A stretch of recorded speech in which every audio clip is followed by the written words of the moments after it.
Doctor صاحب کا اپنا پیسہ ختم ہو چکا ہے، وہ حج کرنے جا نہیں سکتے۔ نرسنگ ہوم یعنی پرائیویٹ ہسپتال کا جو مالک تھا، اس مالک نے اپنی بیوی سے کہا کہ ہم بوڑھے ہو چکے ہیں، اولادیں بھی بڑی ہو گئی ہیں، اگلے سال اور زیادہ بوڑھے ہو جائیں گے، اور ادھر سے تم بھی بیمار رہتی ہو، شوگر بھی ہے، پریشر بھی ہے، یہ بھی ہے، فلاں بھی ہے، میں بھی بڑھاپے میں ہوں، تو ہم حج کرنے جائیں گے، بہتر ہے اسی سال چلے جائیں۔ بیوی نے کہا ٹھیک ہے، اگلے سال اور زیادہ کمزور ہو گئے ہوں گے، تو کہا ٹھیک ہے جائیں گے، لیکن ہم کو کوئی ڈاکٹر بھی ساتھ لینا پڑے گا کیونکہ ہم دونوں بوڑھے ہیں۔ انہوں نے کہا ٹھیک ہے۔ اب سوچتے رہے اپنے ہسپتال میں سے کسی ڈاکٹر کو، تو ہوتے ہوتے اسی کو فون کیا کہ ہم حج کرنے کے لیے جا رہے ہیں، کیا آپ مہربانی کریں گے، آپ ہمارے ساتھ حج کرنے کے لیے چلیں؟ اس نے کہا جی میں تو ضرور چلوں گا، مگر میرے پاس پیسہ نہیں ہے۔ انہوں نے کہا پیسہ ہم صاحب بعد میں واپسی پر کریں گے، فی الحال آپ ہمارے ساتھ حج کرنے کے لیے چلو، کیونکہ حج کے لیے ہمیں کسی صاحب کے ڈاکٹر کی ضرورت ہے، ہم دونوں بوڑھے ہیں۔ بہادر ڈاکٹر صاحب نے بیوی کو کہا حج کا راستہ نکل گیا، اب بتا پیمنٹ واپسی پر کرنی ہے۔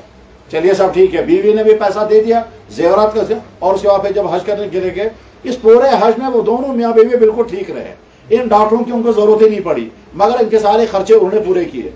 واپس آ کر کے اب جو مبارکباد ان کا زمانہ ختم ہو گیا، تو ہسپتال کے مالک نے ڈاکٹر کو فون کیا جلدی آ جاؤ تمہارے ساتھ حساب کرنا ہے۔ تو ڈاکٹر صاحب کہتے ہیں میں پریشان ہو گیا، اب میں حساب کروں گا تو کیسے کروں گا، میرے پاس تو پیسہ ہی نہیں ہے۔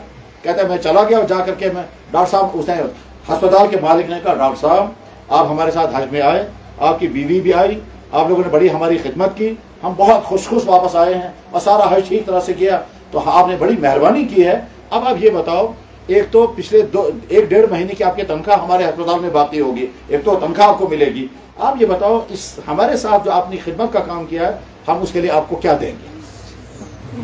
ڈاکٹر کہتا ہے سر میں تو آپ سے کیا لوں گا، میں تو یہیں سے شکر گزار ہوں آپ کا، اور دراصل معاملہ یہ ہوا۔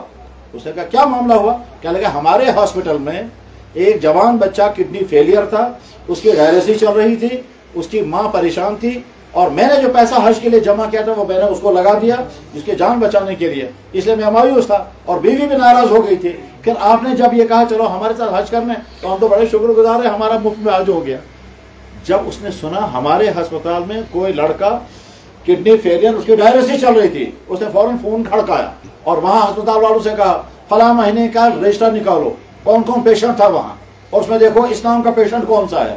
جہرحال اس بچے کا نام جب نکالا گیا تو صاحب نے آرڈر نکالا ہمارے ہسپتال میں اس بچے کی ڈائلیسس ہوئی ہے، جتنا اس بچے کا پیسہ لگا وہ سارا بچے کو واپس کر دو، اور اس ڈاکٹر صاحب کا جتنا پیسہ ہے وہ ڈاکٹر صاحب کو واپس کر دو۔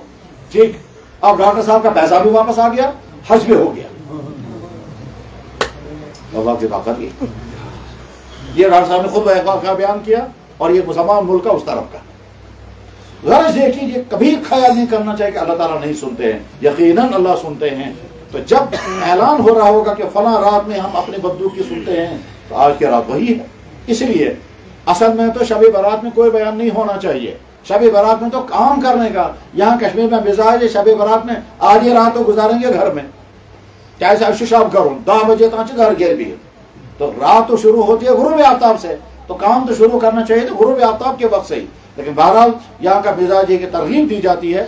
ہمارا یہاں کا معاملہ یہ ہے آدھی رات گزاریں گے گھر میں، اس کے بعد پھر نماز پڑھنے کے لیے آئیں گے، پھر کوئی عالم یا کوئی مولانا صاحب جو ہے وہ 1-2 گھنٹے بیان کریں گے، 1-2 گھنٹے بیان کر کے کچھ جسم گزر گیا، اور بعض دفعہ مسجدوں میں پھر چاہے قہوے اور حلوے بھی آتے ہیں، 8-9 گھنٹہ اس میں گزر جاتا ہے، پھر 2-4 رکعتیں پڑھ کر دعا کر کے خوش ہو کر کہتے ہیں ایسے کور اصل بٹ شب۔ اصل شب تو یہ ہے کہ ساری رات انسان جاگے، اور ساری رات جا کر کے پھر براہ راست بندہ اپنے اللہ کے ساتھ جڑے، اس میں چاہے نمازیں پڑھیں، چاہے تلاوت کریں، چاہے تسبیح کریں، اور سب سے زیادہ بہتر یہ ہے کہ دعاؤں میں ساری چیزیں جمع ہو جاتی ہے۔ بندہ اللہ کے سامنے عاجزی کرتا ہے، گڑ گڑاتا ہے، اور اللہ کو سب سے زیادہ پسند کیا ہے؟ بندہ میرے سامنے گڑ گڑائے۔ یاد رکھنا چاہیے، کبھی کبھی انسان کہتا ہے اتنے دن ہو گئے دعائیں کرتے ہوئے میری دعائیں قبول نہیں ہوتی، ہرگز نہیں، دعا اللہ تعالیٰ شانہ قبول کرتے ہیں، مگر کبھی یہ کہتے ہیں کہ اگر اس بندے کو میں نے فوراً دے دیا یہ مجھے بھول جائے گا، تو اپنے ساتھ اٹیچ رکھنے کے لیے بہت دن تو دعائیں قبول نہیں کرتے، اٹیچ روز ہو، اور یہ اور زیادہ گڑ گڑانا چاہیے، اور زیادہ بلکنا چاہیے۔ یہ جتنا زیادہ گڑ گڑاتا ہے، بلکتا ہے، اتنا اللہ تعالیٰ شانہ کو پیار آتا ہے۔ سوچیں جناب رسول اکرم ساری رات گڑ گڑاتے رہے جنگ بدر میں، بلک کر، اور اس طرح بلکتے تھے کہ کندھے سے چادر گر جاتی تھی، حضرت صدیق اکبر آ کر کے چادر واپس ڈالتے تھے، پھر حضور دعا کرتے ہوئے کبھی کھڑے ہو جاتے، کبھی نیچے بیٹھ جاتے، کبھی بلکتے تھے، کبھی دعائیں، کبھی دوزانوں بیٹھتے، کبھی گھٹوں پر بیٹھتے، اور بلک بلک کر بے قراری میں کہتے یا اللہ اگر یہ تھوڑے سے ہلاک ہو گئے پھر قیامت تک تیری عبادت کوئی نہیں کرے گا، یا اللہ اپنا وعدہ پورا کر دے، یا اللہ آپ نے 15 سال مجھ سے وعدے کیے ہیں، وہ وعدے پورے کریں آج۔ 13 سال مکہ مکرمہ میں، 2 سال مدینہ تھا، یا اللہ وہ 17 سال کے وعدے آج میرے ساتھ پورے کر رہے ہیں۔ اور یہ تھوڑی سی جماعت جو میں نے تیار کی ہے، اللہ من تہلک هذه العصابة لن تعبد الى یوم القیامہ، یا اللہ یہ تھوڑی سی جماعت جو میں نے تیار کی ہے، 15 سال کی محنت، 313 آدمی، یا اللہ اگر یہ ہلاک ہو گیا ان ظالموں کے ہاتھوں سے، ان کافروں کے ہاتھوں سے، پھر میں کہاں اور تیار کروں گا، اور آپ کی عبادت کون کرے گا؟ ساری رات بلکتے رہے، یہاں تک کہ صدیق اکبر نے کہا یا رسول اللہ مجھ سے برداشت نہیں ہوتا آپ اس طرح بلکتے، میں دیکھ نہیں پاتا ہوں آپ اس طرح سے تڑپتے ہیں۔ یہاں صدیق اکبر نے کہا میرے دل میں اطمینان ہو گیا، اللہ نے فیصلہ کر دیا آپ کو نصرت آئے گی، مگر حضور پھر بھی دعائیں کرتے رہے۔ اگلے دن صبح صحابہ کو دشمنوں کے مقابلے میں کھڑا کیا اور وہ لڑنا شروع ہو گئے، اور حضور پھر واپس آ کر بھی بلکنے لگے، یا اللہ میں نے ان کو کھڑا کر دیا، اب نصرت کو مدد کر۔ چنانچہ سمجھ میں نہیں آیا کہ ادھر سے 1000، ادھر سے 313، ادھر سے ہتھیار بند، ان کے پاس ڈنڈے ہاتھوں میں، اور ڈنڈے ہاتھوں میں ہیں۔ دوپہر سے پہلے 1-2 گھنٹے کے اندر کیا ہوا، 70 کفار بھی مارے جا چکے تھے، 70 کافر گرفتار ہو چکے تھے، اور مسلمان سے 14 شہید ہوئے تھے، اور فتح مسلمانوں کے ہاتھ میں آ گئی، اور ایسی فتح اور ان ظالموں کو ایسی شرمناک شکست ہو گئی، ان کی کمر ٹوٹ گئی، اور جنگ بدر کے ہارنے کے اثرات پوری تاریخ پر مرتب ہو گئے ہیں قرآن کریم میں۔ وہ ساری رات بلکتے رہے حضور، اللہ ساری رات حضور تڑپتے رہے۔ تو ہم کیوں اکتا جاتے ہیں دعا کرتے کہتے دمن خدا چمے بوزے؟ اسی طرح سے بہت سے لوگوں کو خیال ہوتا ہے میں گنہگار ہوں، میری اللہ تعالیٰ کہاں سنے گا؟ تو کیا اللہ تعالیٰ نے کوئی تقسیم کی ہے کہ میں صرف نیکوکاروں کی سنوں گا گنہگاروں کے لیے؟ اللہ سب کا اللہ ہے، اللہ سب کا رب ہے، اللہ سب کو کھلا رہے ہیں، سب کو پلا رہے ہیں، سب کو رہ رہے ہیں۔ اللہ نے یہ نہیں کہا میں صرف نیک والوں کا رب ہوں۔ ابراہیم علیہ السلام نے کہا تھا یا اللہ مکہ مکرمہ میں نے لوگوں کو آباد کیا ہے، یہاں کھانے پینے کو کوئی سامان نہیں ہے، یہاں زمین سے کچھ نہیں نکلتا، یہاں نہ پانی ہے، نہ سبزیاں ہیں، نہ اناج ہے، نہ پھل ہے، خشک پہاڑ ہیں، یہاں تو کچھ بھی نہیں ہے، یہاں کے رہنے والوں کو عمدہ غذائیں کھلائیے، عمدہ غذائیں کھلائیے، مگر جو ایمان والے ہوں گے، جو کافر ہوں گے ان کا نہیں۔ تو اللہ تعالیٰ شاہ نے فرمایا آپ کیوں کہتے ہو جو کافر ہوں گے ان کو نہیں؟ جو کافر ہیں وہ تو میرے ہی بندے ہیں۔ قال ومن کفر فامتعه قلیلا، اللہ نے فرمایا جو میرا انکار کرے گا میں اس کو بھی کھلاؤں گا۔ اللہ، ایک ملک تھا سوویت یونین، رشیا جسے کہتے تھے، سوویت یونین میں وہ صدر تھا، شاید خروشچیف تھا یا برزنیف تھا، وہاں کے صدر گزرے ہیں، لینن، پھر اس کے بعد اسٹالن، پھر خروشچیف، پھر برزنیف، پھر چرنینکو، اس کے بعد پھر اندراپوف، اور اس کے بعد پھر انہی میں سے گورباچوف۔ انہی میں سے ایک صدر نے کہا تھا وہ خدا کہاں ہے میں گولی سے اڑا دوں گا، ٹھیک، ہمارا راکٹ آسمان میں جا رہا ہے، ہم نے سارے آسمانوں میں دیکھا کہیں خدا نظر نہیں آیا، ایسی توہین آمیز جملے بولتا تھا، ٹھیک ایسے جیسے فرعون بولتا تھا۔ لیکن اللہ تعالیٰ شاہ فرعون کو بھی کھلا رہے، ان کو بھی کھلا رہے۔ اللہ اللہ کہتا ہے میرے بندے تو کتنے گنہگار کرے گا تب بھی میرا ہی، تم مجھے میرا انکار۔ دنیا میں آج بے شمار انسان خدا کا انکار کرتے ہیں، وہ نادان انسان خدا کا انکار کرتے رہتے خدا کی زمین پر ہی ہے، کھاتے ہیں خدائی کا پیدا کیا ہوا، استعمال کر رہے ہیں اپنا جسم وہی جو خدا نے پیدا کیا، اور ساتھ میں کہتے ہیں یہ دنیا خود بخود بنی ہے۔ دنیا میں خود بخود بنی ہے، دنیا میں تو کچھ بھی خود نہیں بنتا ہے، تو ساری کائنات خود کیسے بنے گی؟ لیکن اللہ تعالیٰ ان کو بھی کھلا رہے ہیں، ان کو بھی پلا رہے ہیں، ایک کو بھی سزا نہیں دیتے ہیں۔ تو اللہ ارحم الراحمین ہے۔ اس لیے شب برات میں دعائیں کرنی ہوتی ہیں، البتہ ان دعاؤں کے ساتھ ایک چیز یہ بھی ہے کہ چیک کر کے دیکھنا چاہیے میرے اندر جو کمیاں وہ کمیاں دور کرو۔ اگر شرک میں مبتلا ہے اسے توبہ کرو۔ شرک کے 2 قسمیں ہیں، ایک شرک وہ ہوتا ہے جو آدمی کو ایمان سے باہر نکال دیتا ہے، مثلا کسی نے ٹیکا لگایا، اس آدمی کا ایمان ختم ہو گیا، یا کسی نے سوریہ نمسکار کہا اس کا ایمان ختم ہو گیا، یا کسی نے کفر کا دھاگا باندھا اس کا ایمان ختم ہو گیا، یا کسی نے وندے ماترم کہا اس کا ایمان ختم ہو گیا۔ تو ایسے تمام جملے جس کی وجہ سے ایمان ختم ہو جاتا ہے، یہ شرک کی پہلی والی قسم ہے۔ اور شرک کی دوسری والی قسم وہ ہوتی ہے جسے ایمان ختم نہیں ہوتا مگر وہ بھی شرک ہے. مثلا اللہ کے نبی نے فرمایا جس نے اللہ کے علاوہ کسی اور چیز کی قسم کھائی اس نے شرک کیا. من حلف بغیر اللہ فقد اشرک، جس نے اللہ کے علاوہ کسی اور چیز کی قسم کھائی اس نے شرک کیا. یہاں ہم لوگ قسمیں کھاتے ہیں کس کی؟ پٹو قسم، جبن قسم، اب کوئی نچو تمسو نہیں مارو. اور کیا کیا قسمیں کھاتے ہیں کہ صاحب یہ گاؤں کے لوگ جو ہیں وہ دام سن قسم، چون قسم، یون قسم، جمنی دون اچن قسم، ٹھیک. حتیٰ کہ مچھلیاں بیچنے والی پٹو قسم، تاکہ شرکی اندر وہ فتوہ خالی ہے اور اسی قسم کھائی جا رہی ہے، اس میں جب کوئی قسم. حتیٰ کہ باتیں لوگ چھوٹی. تو یہ تمام قسمیں، نبی کی قسم، قرآن کی قسم، دستگیر صاحب کی قسم، مسجد کی قسم، کعبے کی قسم، جوانی کی قسم، یہ ساری قسمیں منع ہیں. اللہ کے نبی علیہ السلام نے فرمایا من حلف بغیر اللہ فقد اشرک. اور ویسے اللہ کی قسم بھی نہیں کھانی چاہیے. اللہ تعالیٰ قرآن کریم میں کہتے ہیں تم نے مجھے اپنی قسموں کا نشانہ بنا رکھا ہے، تم سمجھتے نہیں. اللہ ہم بے تکلف کہتے ہیں واللہ عاشو واریا غالب، دوسرا کہہ گیا ہے واللہ کے ہی نہ، فون دکر واللہ ہم دکر واللہ. تو اتنا اللہ کو سستا سمجھا ہے. دراصل جب اللہ کو نہیں پہچانتے ہیں تب یہ حرکتیں ہوتی ہیں. تو شرک سے بچنا ہے، شرک کبیر سے بھی، شرک صغیر سے بھی، شرک اکبر سے بھی، شرک اصغر سے بھی بچنا ہے. اسی طرح سے ماں باپ کی نافرمانی، اسی طرح سے شراب کو نوشی، اسی طرح سے ڈرگس میں جو پھنسا ہوا ہو، اسی طرح سے کینہ دل میں جو رکھتا ہو، دوسرے کی ضد، دوسرے کی نفرت، دوسرے کی حقارت، دوسرے کو نقصان پہنچائے، یہ میرے دل کے جذبات ہیں، اس کو کہتے ہیں کینہ. عداوت کو دل میں چھپانا اور زبان سے ظاہر کرنا بلا گئے بلائی، اندر دل میں کچھ اور ہے. ایسا بھی کبھی ہوتا ہے، یہ بیماری ہے کہ آدمی پڑوسی، رشتہ دار، دوست، کلیگ، افسر سامنے کہیں گے جناب جناب، اور اندر دل میں ہے کرنے کو. تو اندر دل سے تو نفرتیں ہوں گی اور زبان سے کچھ اور کریں گے، اس کو کہتے ہیں کینہ. تو جس کے دل میں کینہ ہوگا اللہ تعالیٰ اس کو میں معاف نہیں کروں گا.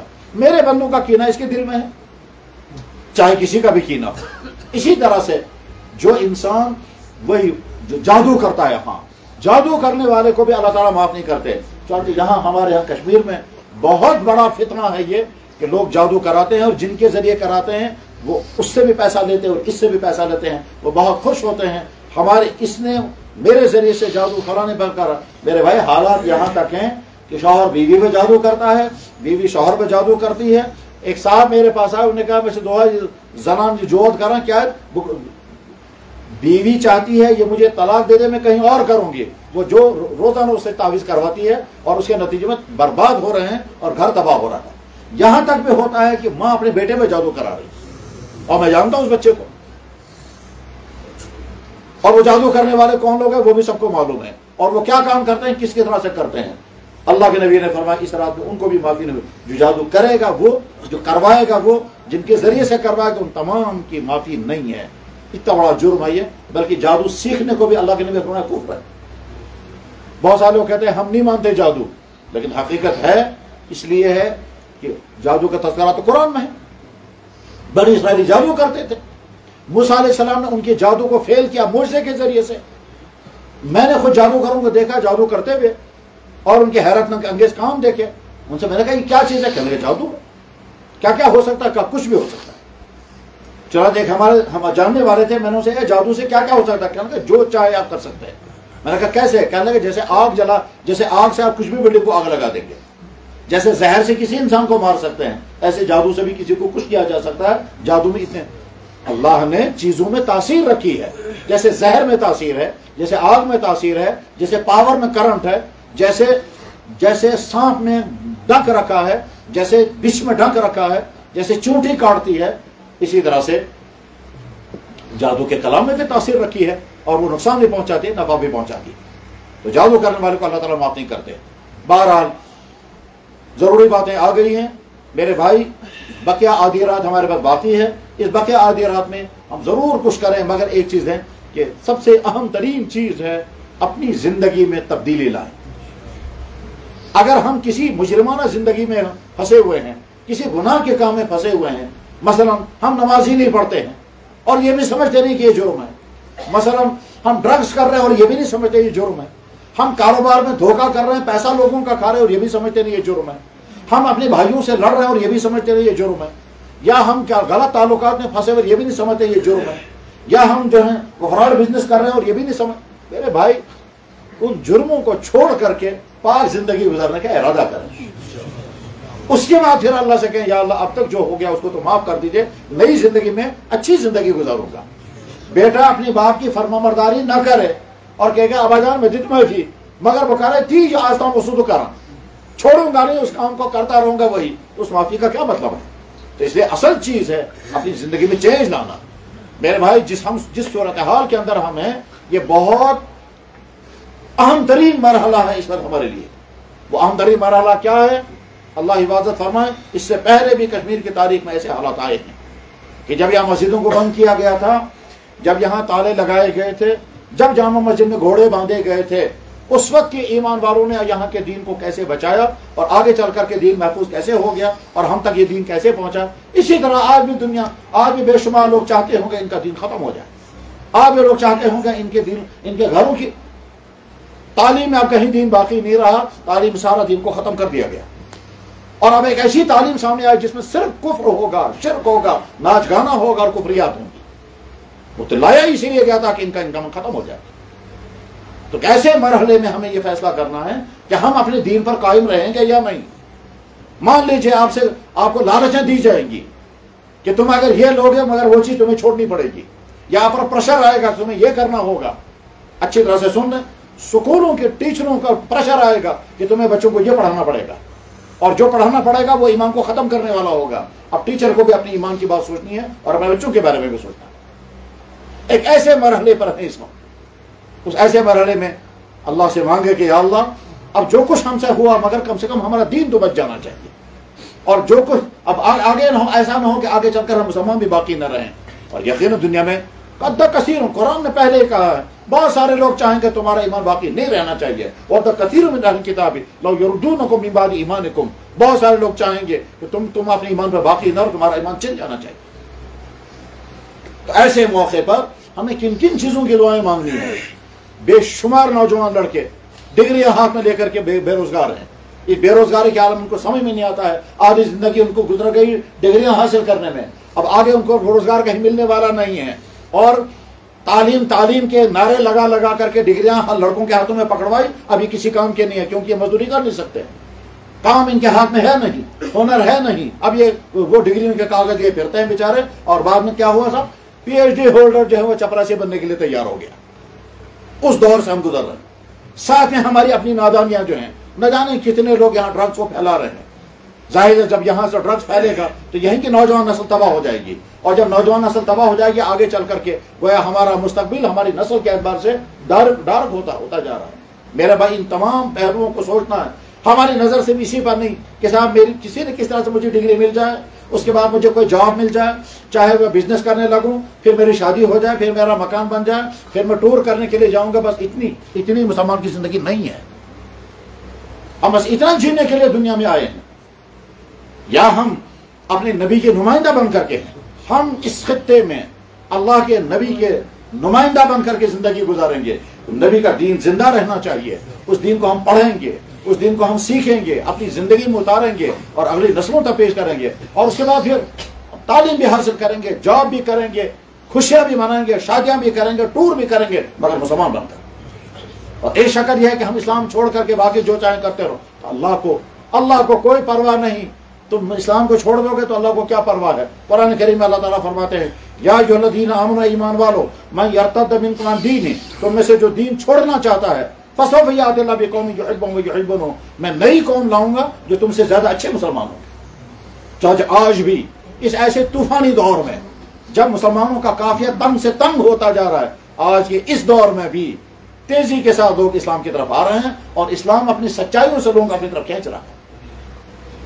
تقریباً ہر ہفتے میں کہیں نہ کہیں سے کوئی فون آتا ہے اور وہ کہتا ہے جناب مسلمان بننے کے لیے کیا کرنا ہوتا ہے، جناب ہمیں ویب سائٹ بتائیے، ہم اسلام کو پڑھنا چاہتے ہیں، جناب ہمارا یہ کنفیوژن دور کر دیجئے، جی نبی کے بارے میں ہم یہ جاننا چاہتے ہیں. اور ہم سنتے ہیں جب سوالات آتے ہیں، ان سوالوں کو سن کے فوراً سمجھ میں آتا ہے یہ تو اسلام کے سچے طلبگار ہیں، بس سمجھنا چاہتے ہیں، اور سمجھنے کے بعد اللہ تعالیٰ شانوں کو خوش ہونے کی ہدایت کے راستے کھول دیتے ہیں اور اسلام قبول کرتے ہیں.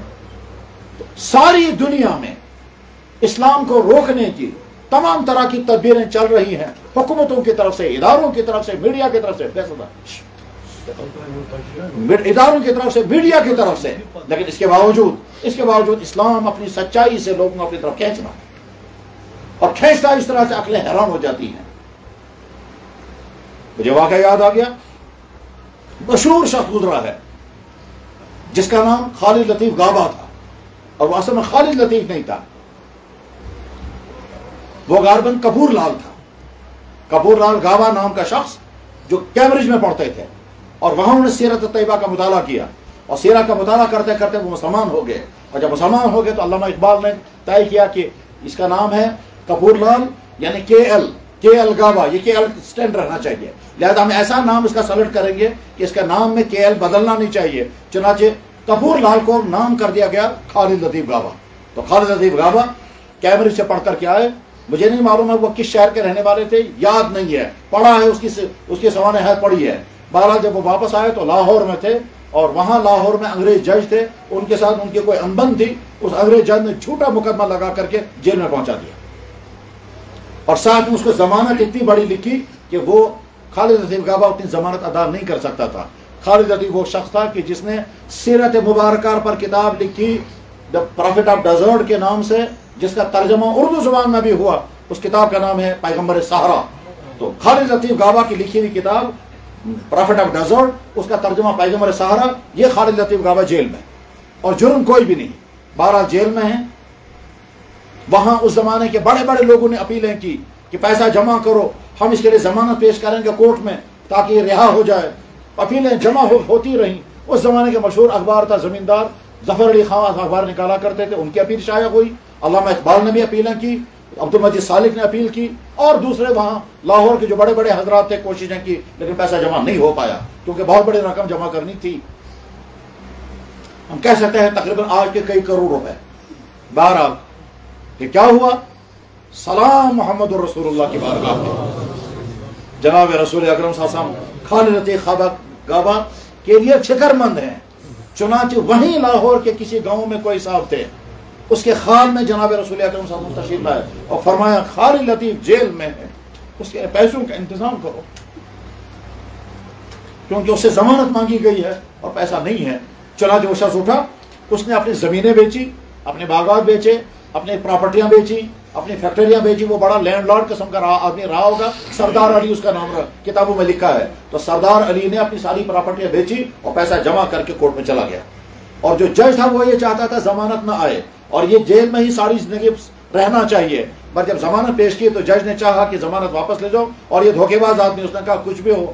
بہرحال ضمانت پیش کر دی گئی، خالد لطیف گابا رہا ہو گئے.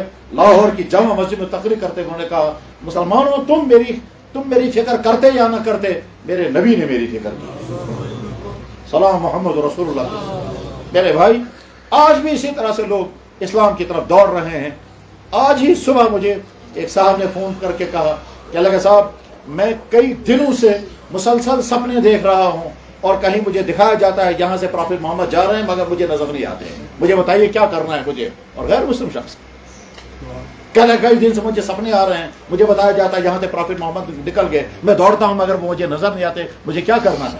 ظاہر ہے یہ تو بالکل قریب آ چکا ہے، اس کو کسی نے دعوت نہیں دی، اس کو کوئی سمجھا نہیں رہا ہے. تو دین اسلام دین حق ہے، وہ دین حق اللہ نے ہم کو عطا فرمایا ہے. ایسا نہ ہو ہمارے ذریعے سے ہمارے دین کو دھوکہ لگے، اور اگر ہم اپنے دین پر قائم نہیں رہنا چاہیں گے اللہ کو کوئی پرواہ نہیں ہمارے دین.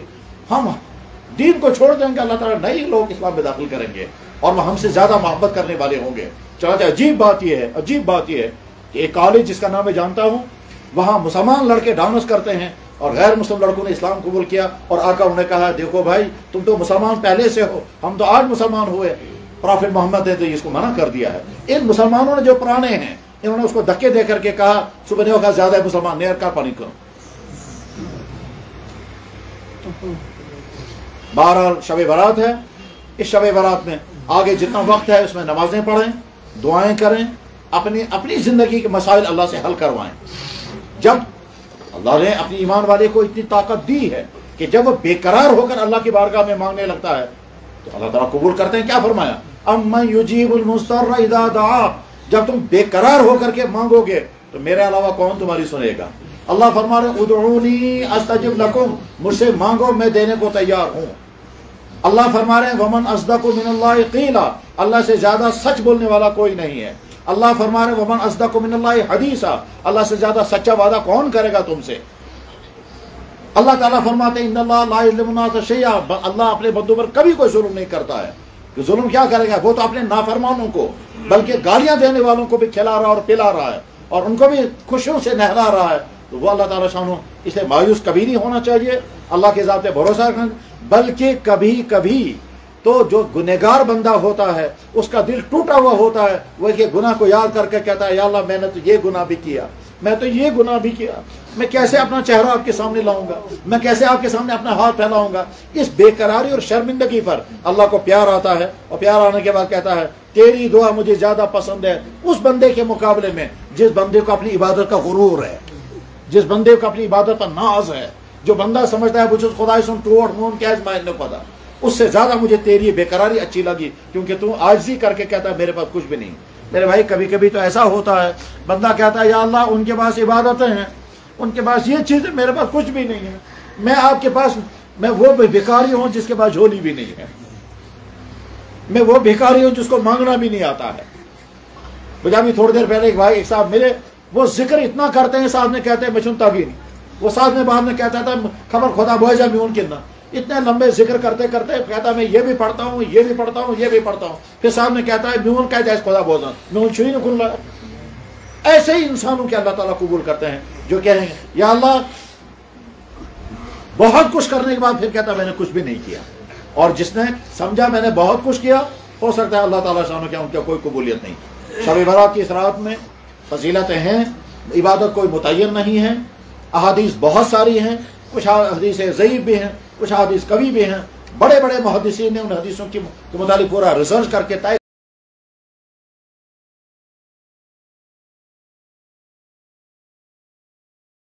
بلک بلک کر ہاتھ پھیلا رہا ہوں۔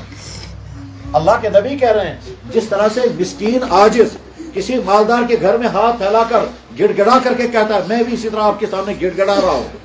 اسألو کا مسئلۃ المسکین، اس کا مسکین کیسے دروازے پر کس طرح سے بلک بلک کر کے مانگتا ہے، وہ ابتہل الیک امتحال العبد المسلم الذلیل، میں بلک بلک کر آپ کے سامنے درخواست کر رہا ہوں۔ حضور اللہ سے دعا کرتے ہوئے کہتے ہیں یا اللہ انک تسمع کلامی وترى مکانی، یا اللہ میرا کلام آپ سن رہے ہیں، وترى مکانی میری حالت دیکھ رہے ہیں، وتعلم سری وعلم میرے سارے حالات آپ کے سامنے کھلے ہوئے ہیں، ولا يخفى عليك شيء من امری، کوئی چیز آپ سے چھپی ہوئی نہیں۔ اسألوک مسألۃ المسکین، میں مسکین کی طرح سے آپ کے سامنے ہاتھ پھیلا کر کے درخواست کر، وابتہل الیک ابتہال العبد المذنب الذلیل، کوئی ذلیل گنہگار بندہ جس طرح سے آپ کے سامنے بلک رہا ہوگا میں بھی آپ کے سامنے اسی طرح سے بکلاؤں۔ یہ سید الاولین والآخرین محمد رسول اللہ فرما رہے ہیں، جن کے پاؤں کے نیچے آنے والے ذرے کی اللہ نے قسم کھائی، مجھے ان ذروں کی قسم ہے جو آپ کے پاؤں کے نیچے آگے، اس اقبال نے کہا نا غبار راہ کو بخشا جس نے فروغ وادی سینہ، ودانائے سبل ختم الرسل مولائے کل کے جس نے غبار راہ کو بخشا فروغ وادی سینہ۔ وادی سینہ پر موسیٰ علیہ السلام نے اللہ سے کلام کیا، اس وادی سینہ کے پتھروں کو اللہ نے کہا وادی مبارک، مقدس جگہ۔ اقبال کہتے ہیں اس مقدس جگہ سے زیادہ مقدس وہ مٹی کا ذرہ ہے جو محمد رسول کے پاؤں کے نیچے آ خدا سبل ختم الرسل مولائے کل کے جس نے غبار راہ کو، راستے کے غبار کو حضور نے ہاتھ پاؤں ٹھوکر ماری، اور وہ غبار راہ پہاڑ طور سے زیادہ افضل ہے۔ کیا مقام ہے محمد رسول اللہ صلی اللہ علیہ وسلم، اور حضور کیا کہہ رہے ہیں میں آپ کے سامنے ذلیل بندہ بن کر کے گڑ گڑا رہا ہوں۔ پھر فرمایا میری گردن آپ کے سامنے جھکی ہوئی ہے، میری آنکھیں آپ کے سامنے آنسو بہا رہی ہے، میرا چہرہ آپ کے سامنے شرمندہ ہے۔ اس طرح اسألوک مسألۃ المسکین وابتہل الیک ابتہال العبد المذنب الذلیل عدوک کدعاء البائس الفقیر، جو وہ انسان جس کے پاس کچھ بھی نہیں اور وہ فقیر اور آئندہ ملنے کی بھی امید نہیں، جس طرح سے وہ آپ کے سامنے فقیر بن کر اسی طرح سے میں بھی آپ کے سامنے مانگ رہا ہوں۔ دعا البائس الفقیر، دعا من خضعت لک رکبتہ، جس کی گردن جھک گئی ہو، وفاضت لک عینہ، جس کی آنکھیں آنسو بہا رہی ہوں، رغم لک انف، جس کی ناک میں خاک پڑ چکی ہو، وذل لک جسم، جس کا جسم آپ کے سامنے ذلیل ہو کر جھک چکا ہو، وہی میں آپ کے سامنے بیٹھ کر کے دعا کر رہا ہوں، یا اللہ میری دعائیں قبول کر لیجیے۔ اتنا کہہ کر کے پھر کہہ رہے ہیں لا تجعلنی بدعاء ربک شقیا وکن بنا رؤوفا رحیما، یا اللہ میں سے کرز شفقت میں کرز مروت بسے اسکن سے بروکن ابدل۔ اس طرح اللہ کے نبی دعائیں کرتے تھے اور یہ حدیث کی موجود۔ تو ہم کیوں نہیں اللہ کے سامنے گڑ گڑا کر مانگیں گے؟ میرے بھائی اللہ کی ذات پر یقین رکھنا چاہیے، اللہ یقیناً سنتے ہیں، یقیناً سنتے ہیں، کبھی مایوس نہیں ہونا چاہیے، کبھی نہیں سمجھنا چاہیے تو تحقال گو میں مانگا خدا بوزی نمیون سکیز بنا خدا بوزی نمیون خدا چھ سارنی ہن بوزان، وہ تو نظمائن ہن تش بوزان، ہمارا کیوں نہیں سنے گا؟ ہم تو کہ یا اللہ، ہم اعلان کر کے کہتے ہیں آپ ہمارے اللہ ہیں، ہم اعلان کر کے کہتے ہیں ہم آپ کے بندے ہیں، ہم اعلان کر کے کہتے ہیں محمد نبی برحق ہیں، ہم اعلان کر کے کہتے ہیں ہم ان کے امتی ہیں، یا اللہ ہم اعلان کر کے کہتے ہیں۔ اور آپ کیوں اپنے آپ کو کہیں گے آپ کچھ نہیں ہیں؟ آپ کو بہت نعمتیں اللہ نے عطا فرمائی، اللہ اکبر۔ کیوں ایمان والا سمجھے گا بچوں نے کی کیا سنی کی نہیں؟ کیوں نہیں ہے یہ کچھ؟ فرمایا جناب رسول اکرم صلی اللہ علیہ وسلم نے مبارک اس انسان کو جس انسان نے مجھے دیکھا اور ایمان قبول کیا، مبارک تب اس انسانس یعنی انسان میون ملاقات اس کورموت پتہ سے ایمان تو قبول کرموت۔ یہ صحابہ کرام ہے۔ اور اس کے بعد کیا فرمایا؟ فرمایا 7 مرتبہ مبارک اس انسان کو جس نے مجھے دیکھا تو نہیں ہوگا مگر پھر بھی کہتا ہوگا میرا نبی محمد رسول اللہ۔ یا اللہ آدھی رات کا وقت ہے، ہم اعلان کر کے کہتے ہیں کہ ہم اس طبقے میں شامل ہیں جس طبقے کو تیرے نبی نے 7 مرتبہ مبارکباد دی ہے، کیونکہ ہم اعلان کر کے کہتے ہیں محمد رسول اللہ نبی برحق ہے۔ وہ محمد رسول نبی برحق کیوں نہیں ہے؟ جس کے نبی ہونے کا اعلان اللہ نے کیا، جس کے نبی ہونے کا اعلان فرشتوں نے کیا، جس نے کہ نبی ہونے کا اعلان یہودیوں کے نبی موسیٰ علیہ السلام نے اور عیسائیوں کے نبی عیسیٰ علیہ السلام نے کیا، جس کے نبی ہونے کا اعلان جنگلی جانوروں نے کیا، جس کا نبی ہونے کا اعلان ان لوگوں کے پرانے کرشنوں اور راموں نے بھی کیا، جن کے نبی ہونے کا تذکرہ ان کی ویدوں میں موجود ہے، اسی نبی کا ہم نبی برحق مانتے ہیں۔ یا اللہ ہم سچے دل سے پڑھتے ہیں اشہد ان لا الہ الا اللہ واشہد ان محمد رسول اللہ۔ جس نبی کے نبی ہونے کا اعلان ہزاروں سال پرانی لکھی گئی ویدوں کے اندر موجود ہے، ان کا نام موجود، ان کے وطن کا نام موجود، ان کے والدین کا نام موجود، ان کے اس شہر کا نام موجود جس شہر میں انہوں نے ہجرت کی ہے، ان کے صحابہ کے تذکرے ان ویدوں میں موجود ہیں۔ اسی نبی کے ہم امتی ہیں، ہم نے اس نبی کو فالو کیا ہے، اکثر ہم اس نبی کے تصدیق کرتے ہیں۔ اس نبی نے ہم سے یہ فرمایا کہ 7 مرتبہ مبارک اس انسان کو جس انسان نے مجھے دیکھے بغیر نبی مان لیا ہوگا۔ ہم کہہ سکتے ہیں یا اللہ ہمارے اس کشمیر میں آپ تشریف نہیں لائے، آپ کے صحابہ نہیں آئے، آپ کے تابعین بھی نہیں آئے، یہاں کشمیر میں بہت بڑی بڑی شخصیات امام اعظم بھی نہیں آئے، بہت بڑی شخصیت شیخ عبدالقادر جیلانی وہ بھی نہیں آئے، بہت بڑی شخصیت امام بخاری وہ بھی نہیں آئے، یہاں تو بہت بعد میں آنے والا تھا سید عبد الرحمن بلبل، اور اس کے بعد بہت 50 سال کے بعد آنے والے تھے حضرت شاہ ہمدان، اور اس کے بعد تقریباً 15-20 سال کے بعد آنے والا تھا میر محمد حمدانی رحمت اللہ علیہ۔ میر محمد حمدانی شاہ ہمدان کے بیٹے کا نام ہے۔ پہلا شخص جس نے کشمیر میں اسلام دعوت کے ساتھ پیش کیا ہے اس کا نام تھا سید عبد الرحمن بلبل۔ اور سید عبد الرحمن بلبل جب کشمیر میں داخل ہوئے ہیں تو یہاں اس وقت کے زمانے کا بادشاہ تھا رگیال بود رنگچن، اور اس بزرگ نے، اس اللہ کے بندے نے جو چائنا سے سفر کر کے یہاں پہنچے تھے اور ان کے ساتھ پورا گروپ تھا، اور انہوں نے بادشاہ سے ملاقات کی رنچن سے، اور جب اسلام کی دعوت دی ہے تو بادشاہ مسلمان ہو گیا، اور رنچن صدر الدین پہلا مسلمان کشمیر کا وجود میں آ گیا۔ اور جس محل میں وہ داخل ہوئے تھے جو وہاں دریا جہلم کے کنارے پر تھا، صبح کو عبد الرحمن بلبل محل میں داخل ہو گئے یہ سوچتے ہوئے یا اللہ مجھے نہیں معلوم ہے مہمان خانس میں تھا نہ کن جال خانس میں ورنہ۔ اور اس کے بعد اسی محل کے اندر دوپہر کو ظہر کی اذان پڑھی گئی، کیونکہ رنچن مسلمان ہو گیا اور صدر الدین بن گیا۔ اور اس کے بعد پھر شاہ ہمدان تقریباً 50 سال کے بعد تشریف لائے تھے۔ صدر الدین کے بعد حکمرانی کچھ عرصے کے بعد شمس الدین کے پاس آئی، شمس الدین شاہ میر کے بعد حکمران جمشید بنا، جمشید کے بعد حکمران علاؤدین بنا، علاؤدین کے بعد حکمران قطب الدین بنا، بلکہ قطب الدین بنا۔ اور قطب الدین کے زمانے میں حضرت شاہ ہمدان رحمہ اللہ تعالیٰ تشریف لائے اور وہ پورے کشمیر کا دورہ کیا اور تمام کشمیروں کو دین اسلام کی دعوت دی، اور کشمیری سارے کے سارے مسلمان ہو گئے۔ سلام ان کے اس سفر پر، اور سلام اس زمانے کے ہمارے ان بھائیوں پر جنہوں نے کلمہ پڑھا اور آج ہم نور توحید سے آباد ہیں، ورنہ ہم ہم بھی آج اسی طرح کے اسی شرک کے دلدل میں پھنسے ہوئے ہوتے. ہو سکتا ہے آج بھی ہم اسی طرح سے پتھروں پہ جھکنے والے ہوتے, لیکن اس زمانے کے ان بزرگوں نے, کچھ باہر سے آئے اور کچھ یہاں کے لوگوں نے اسلام قبول کیا, اور حیرت انگیز طور پر اسلام قبول ہوتا رہا. شاہ ہمدان رحمہ اللہ تعالیٰ کے بیٹے کا نام ہے میر محمد. شاہ ہمدان جب واپس تشریف لے گئے, اولاد ان کو بڑی دیر سے ہوئی تھی, وہ اپنے وطن جانا چاہ رہے تھے تو آدھے راستے میں بیمار ہو کر وفات ہو گئی. شاہ ہمدان ملک ہمدان جانا چاہتے تھے, راستے میں ختلان کے مقام پر پہنچ کر ان کی وفات ہو گئی. چنانچہ انہوں نے اپنا بیٹا جو 10 سال کا لڑکا, 10 یا 12 سال کا لڑکا میر محمد ہمدانی, وہ اپنے خاندان والوں کے حوالے کر دیا اور ان سے کہا یومیوں نچو حوال, اس کو روحانی تربیت, اس کی جسمانی تربیت, جسمانی پرورش, روحانی تربیت, علمی تربیت, اس کو علم بھی پڑھانا, روحانیت بھی, جسمانی بھی. 10 سال تک ان کے خاندان کے لوگوں نے اس کو لکھایا, پڑھایا, شاگردوں نے علم. چنانچہ 22 سال کی عمر کا جوان میر محمد ہمدانی, ان میرڈ جوان لڑکا, علم لے کر کے, روحانیت لے کر کے, ادھر سے بہت زیادہ خوبصورت اور محمد رسول اللہ کے خاندان کا فرد. چنانچہ جب کشمیر میں داخل ہوا ہے تو اس زمانے میں یہاں کا ایک بڑا تیز مزاج, بڑا شدت پسند انسان تھا, غیر مسلم ایمان سے محروم انسان, اس کا نام تھا سہباٹ. سہباٹ بادشاہ سکندر ہے یا قطب الدین, قطب الدین کے بعد تھا دوسرا کون سا تھا, اس کا وزیر ہے سہباٹ.